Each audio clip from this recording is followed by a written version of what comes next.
اللہ کی کتاب نے دیے ہیں، وہ قوانین جو اس کے رسول نے دیے ہیں، پھر اس کا فیصلہ اس کے مطابق ہوگا. سمجھ آئے گی؟ پھر اس کا فیصلہ دو چیزوں کے اندر سے ہوگا، پھر تیسری چیز کی طرف جانے کی اجازت نہیں ہے. سمجھ آئے گی؟ وَأَحْسَنُ تَأْوِيلًا، اور یہ انجام کے اعتبار سے یہ بات کیا ہے؟ بہت ہی اچھی ہے.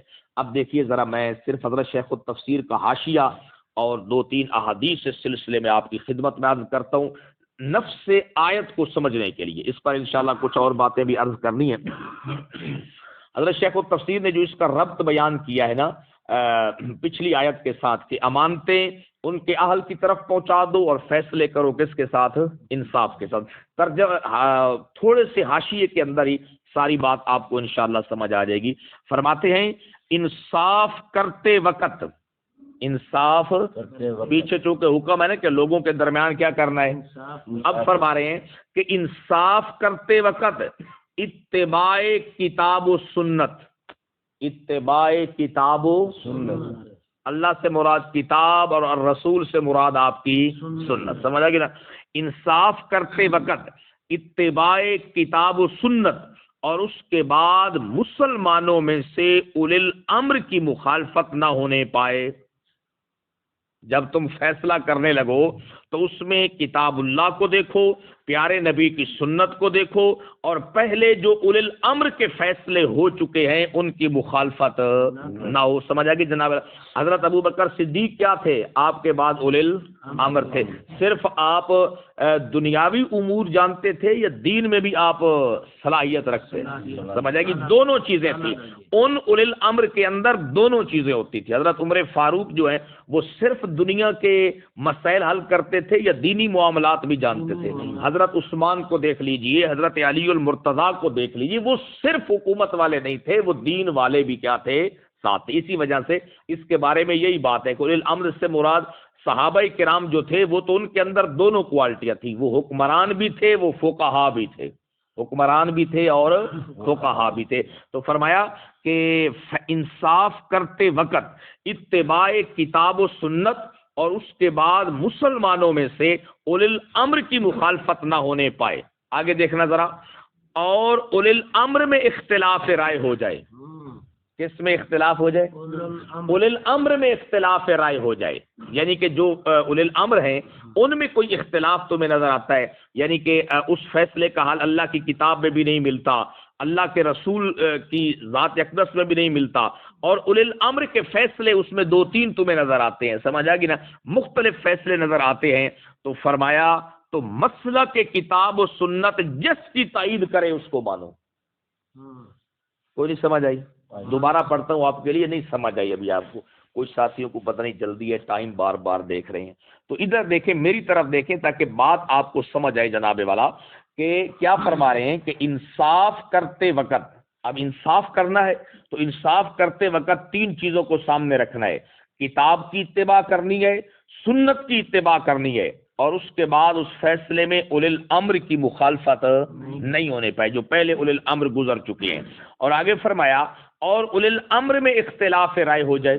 فیصلہ جو ہے اولی الامر، ایک اولی الامر نے فیصلہ ایسے کیا ہے، دوسرے نے ایسے کیا ہے، تیسرے نے ایسے کیا ہے، تو ان کا آپس میں اس فیصلے کے اندر اختلاف ہے.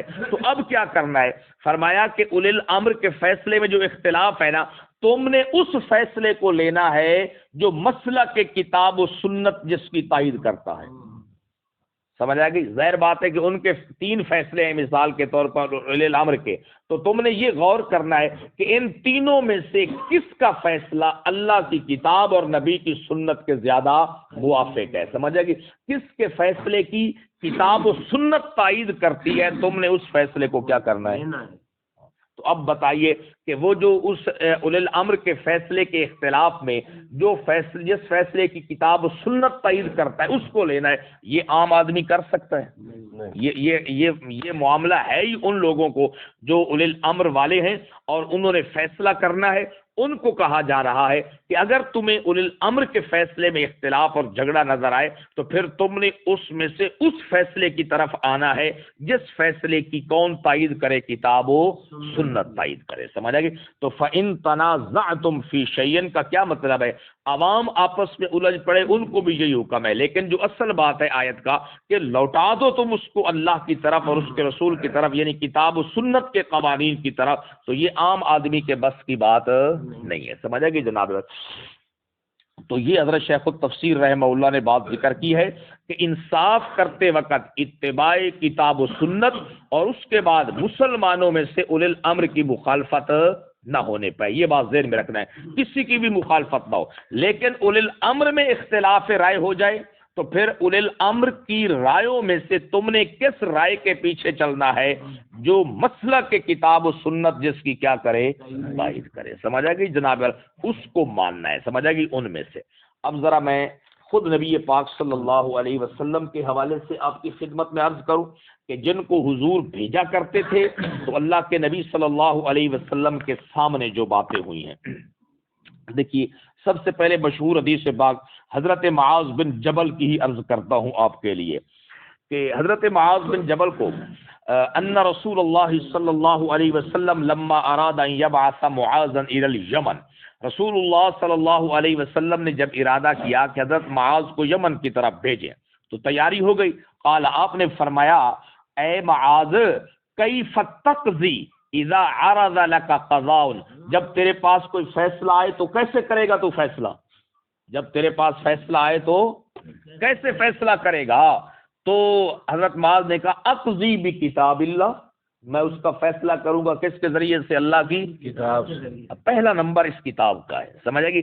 فیصلہ کروں گا اللہ کی کتاب کے ذریعے سے۔ قال، اللہ کے نبی نے فرمایا فَإِن لَّمْ تَجِدْ فِي کتاب اللہ، اگر تو اس فیصلے کو اللہ کی کتاب میں نہیں پاتا تو پھر کیا کرے گا؟ فرمایا فَبِسُنَّةِ رسول اللہ، پھر میں اس کو دیکھوں گا کس میں سے؟ اللہ کے رسول کی سنت کے اندر دیکھوں گا۔ اللہ کے نبی نے فرمایا فَإِن لَّمْ تَجِدْ فِي سُنَّةِ رسول اللہ وَلَا فِي کتاب اللہ، اگر تجھے اس مسئلے کا حل نہ اللہ کے نہ کتاب میں ملے نہ اللہ کے رسول کی سنت میں ملے، یعنی کوئی نیا مسئلہ پیش آ جاتا ہے جو آج تک میرے اور تمہارے سامنے پیش نہیں آیا، اس کے بارے میں کتاب اللہ نازل نہیں ہوئی، میں نے کوئی فیصلہ نہیں کیا، یمن میں کوئی نئی صورتحال پیش آ جاتی ہے کہ اس کا نہ ذکر اللہ کی کتاب میں ہے نہ میری سنت میں ہے، پھر کیا کرو گے؟ فرمایا اجتہد برأیی، پھر میں اپنی رائے سے فیصلہ کروں گا، اگر مجھے اللہ کی کتاب میں نہ ملے تو پھر سنت میں بھی نہ ملے، دونوں میں نہ ملے تو پھر تیسرے نمبر پر میں کیا کروں گا؟ اپنی رائے سے فیصلہ کروں گا، سمجھ آئے گی جناب؟ ولا آلو، اور یا رسول اللہ آپ کو میں گارنٹی دیتا ہوں کہ میں اپنی سوچ و بچار اور غور و فکر میں کوئی کمی نہیں کروں گا، سمجھے گی؟ میں اجتہاد کروں گا، میں کتاب اللہ اور آپ کی سنت میں سے کسی چیز کو سامنے رکھ کے قیاس کروں گا اور اس کے اوپر کوشش کروں گا۔ فضرب رسول اللہ صلی اللہ علیہ وسلم صدرہ، اللہ کے رسول نے اس کے سینے کے اوپر ہاتھ رکھا اور فرمایا الحمدللہ، ساری تعریفیں اس اللہ کے لیے ہیں، وفق رسول اللہ، جس نے اللہ کے رسول کو، یعنی رسول کا معنی ہوتا ہے پیغام پہنچانے والا، قاصد کو، جس نے اللہ کے رسول کے قاصد کو توفیق دی ہے اس بات کی، لما یرضی رسول اللہ، جس سے اللہ کا رسول اس سے راضی ہو گیا ہے، جس سے اللہ کا رسول اس سے کیا ہو گیا ہے؟ راضی ہے۔ تو یہ ہے جناب والا، یہ ہے کتاب و سنت کا اصول، کتاب و سنت کا اصول کہ سب سے پہلے فیصلے کے لیے رجوع کرنا ہے کس کی طرف؟ اللہ کی کتاب کی طرف۔ اگر اللہ کی کتاب، دیکھو اللہ کے نبی کی موجودگی کے اندر تو اولی الامر کے اتنی آراء اور اتنے فیصلہ جات موجود ہی نہیں تھے، کیونکہ چند علاقوں تک جو ہے آپ کے امال اور آپ کے گورنر محدود تھے، اور پھر ان کا بھی کوئی معاملہ ہوتا تو اللہ کے نبی کے پاس آ کر آپ ہی کا فیصلہ مانا جاتا۔ تو اب چونکہ مستقبل کے اندر اللہ رب العزت کو معلوم تھا کہ میرے حبیب دنیا چھوڑنے والے ہیں، اور اس کے بعد پھر یہ کام اولی الامر کے سپرد ہوگا اور وہ بہت سارے معاملات میں فیصلہ کریں گے، اور ہو سکتا ہے کہ اولی الامر کے اپنے رائےوں میں بھی ایک دوسرے سے کیا ہو جائے؟ اختلاف ہو جائے۔ تو اللہ نے اپنے نبی کے ذریعے سے قرآن مجید میں اطلاع دے دی کہ پھر تم نے اس رائے کے پیچھے چلنا ہے جو رائے کتاب و سنت کے کیا ہو؟ موافق ہو، جس کی تائید کون کرے؟ کتاب و سنت کرے، سمجھ آئی؟ اب دیکھیے تو یہ بات ہے، یہ ہے اصل فیصلے کے لیے اولی الامر کے لیے۔ اب دو اور باتیں آپ کے لیے عرض کرتا ہوں۔ حضرت عمر رضی اللہ تعالی عنہ جو ہے نا، یہ قاضی شرح جو تھا اس کو حضرت عمر رضی اللہ تعالیٰ عنہ کے دور خلافت سے ہی یہ چیز حاصل ہو گئی تھی. تو انہوں نے حضرت عمر رضی اللہ تعالیٰ عنہ کی طرف بھیجا کہ میں نے جو فیصلے کرنے ہیں تو آپ اس کے لیے مجھے کوئی رہنمائی فرما دیجئے. یہ سنن نسائی کے اندر 5401 نمبر روایت ہے. تو عن شریح انہ کتب الی عمر یسألہ، انہوں نے حضرت عمر کی طرف لکھا سوال کرنے کے لیے. فکتب الیہ،